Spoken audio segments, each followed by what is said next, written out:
So lagi niyang kasama, mga kababayan, yung ating Panginoon. Lagi niyang binabanggit, lagi nang ino-honor, mga kababayan, ang ating Panginoong Diyos Ama sa langit.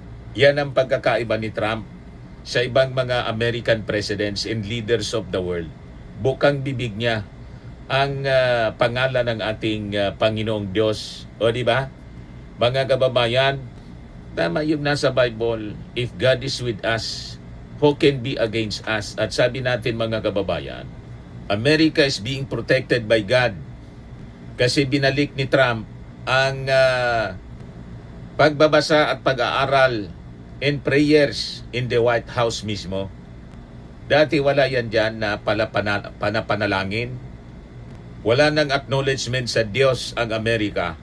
Lalo na yung panahon ng mga Democrats, mga kababayan. By this time, with Trump, bumalik po ang Bible study, reading of Bibles, and prayers mismo sa White House.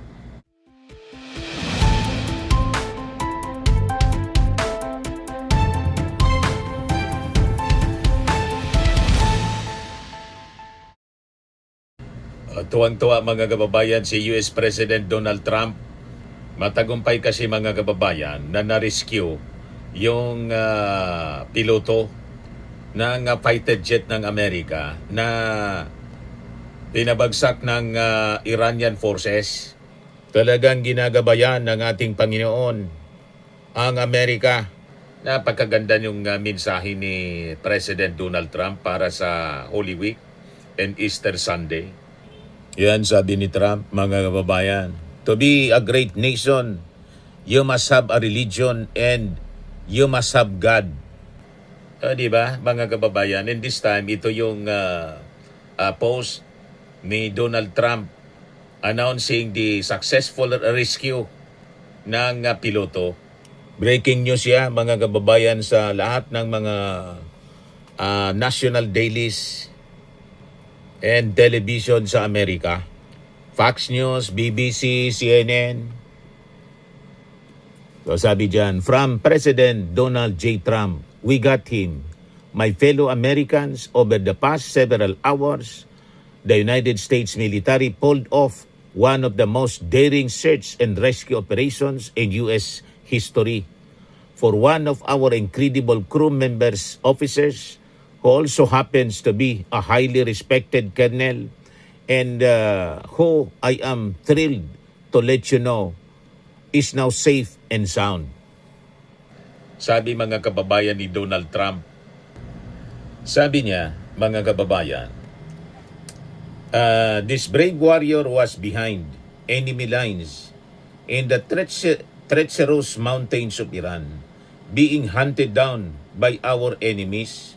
We're getting closer and closer by the hour, but was never truly alone because his Commander-in-Chief, Secretary of War, Chairman of the Joint Chiefs of his Staff and fellow warfighters were monitoring his location 24 hours a day and diligently planning for his rescue. At my direction, the U.S. military sent dozens of aircraft armed with the most lethal weapons in the world to retrieve him. He sustained injuries, but he will be just fine. This miraculous search and rescue operation comes in addition to a successful rescue of another brave pilot, sabi, mga kababayan, ni Trump. Yesterday, we did not confirm because we did not want to jeopardize our second rescue operation.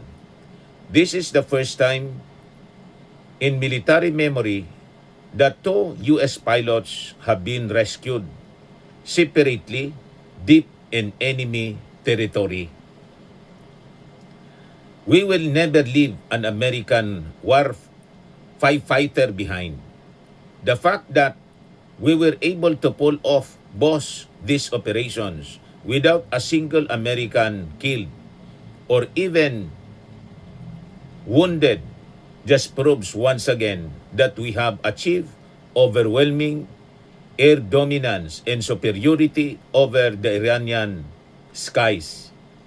This is a moment that all Americans, Republican, Democrat, and everyone else should be proud of and united around. We truly have the best, most professional and lethal military in the history of the world. God bless America, God bless our troops, and happy Easter to all. Yan yung naging mensahe mga kababayan ni US President Donald Trump. So lagi niyang kasama mga kababayan yung ating Panginoon. Lagi niyang binabanggit. Lagi nang ino-honor mga kababayan ang ating Panginoong Diyos Ama sa langit.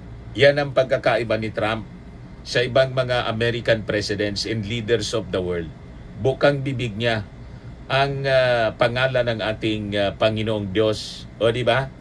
Mga kababayan, tama yung nasa Bible, if God is with us, who can be against us? At sabi natin mga kababayan, America is being protected by God kasi binalik ni Trump ang pagbabasa at pag-aaral and prayers in the White House mismo.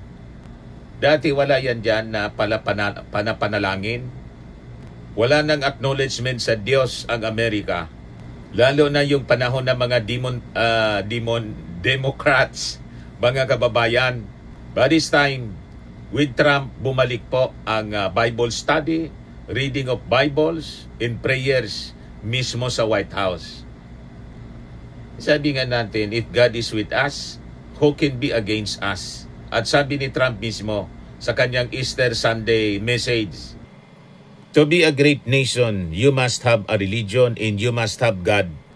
Resurrection of faith, sabi po ni Trump. President Trump says religion is growing again in our country for the first time in decades as he delivers an Easter message to Americans. This Easter, sabi po niya, millions of Christians all over the world, the globe, will be reminded that because of what Jesus did on the cross, all of us can live every day with hope in God's promise, knowing that in the end, evil and wickedness will not prevail, sabi po niya. Kita niyo ang pagkakaiba ng isang leader na may Diyos. Sabi sa Job 12:23 to 24, mga kababayan, He makes nations great and destroys them. He enlarges nations and disperses them. He deprives the leaders of the earth of their reason. He makes them wander in a trackless waste. Ang ating Panginoon kasi po, may sovereignty siya over nations. God is depicted as the ultimate power responsible for the rise, expansion, and destruction of nations. God can strip leaders of their understanding, reason, and wisdom, leaving them confused and directionless.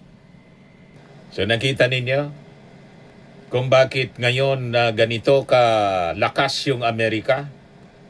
Sabi nga natin, nasa golden age ngayon ang Amerika.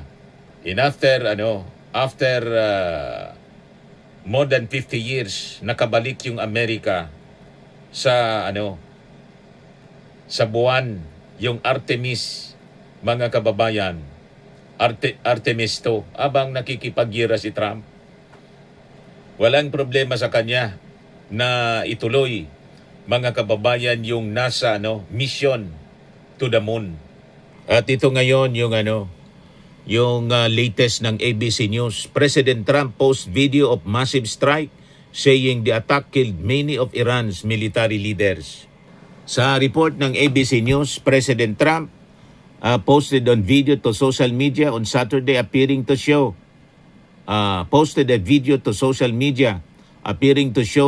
what he called a massive strike on Tehran, Iran, with the president saying the attack terminated many of Iran's military leaders. Many of Iran's military leaders who have led them poorly and unwisely are terminated, along with much else with this massive strike, Tehran. At una na, mga kababayan, si Trump ni-remind na paubos na 48 hours na lang yung natitira. At ngayon, mga 40 hours or less na lang yung natitira para makipag-deal yung Iran sa Amerika. Pag hindi, all hell will break loose, mga kababayan, against Iran.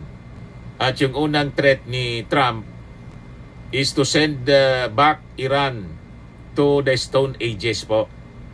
So ito yung ultimate and final warning ni Trump laban po sa Iran. Pero matigas pa rin yung Iran, mga kababayan. Ito yung sabi dito sa balita ng Billionaire News. Iran says several enemy aircraft destroyed during US pilot rescue mission. During a joint operation, aerospace, ground force, popular units, and police command, enemy aircraft were destroyed. The group said after Iran's police command announced an American C-130 plane had been downed in the south of Isfahan.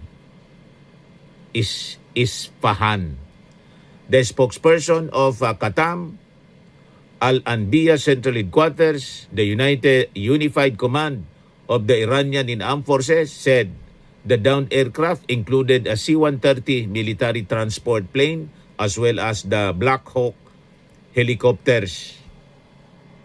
Pero si Trump walang binanggit na ganyan, basta naging successful yung rescue operation. Yun ang announcement ngayon po ni Donald Trump. So maraming mga netizens ang natuwa. Sabi ni Maggie Taberner, "Thank you Lord. Galing nila, parang sa movie."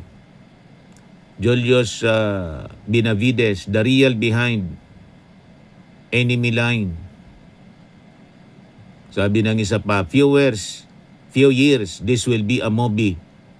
Sabi ni Junard Magdula Aligado, Extraction 3. Sabi ni Arvin Solana Gascar, Top Gun Maverick in real life scenario. Sabi ni Renji, God bless United States. Sabi ni Aminuddin, may sequel na ang Behind Enemy Lines movie, The Uncle Sam Rescue Mission. Jessica Noyway, God bless you US soldiers. Wow, it's like a movie. Sabi ni Ferdinand Viterbo, God bless to all troops risking their lives for the free world. God bless you, USA. Marami yung nagtawa kasi kagila-gilalas ang daring operations na ginawa ng Amerika. So that is a display, mga kababayan, of military superiority unmatched by any nation in the world. God bless America.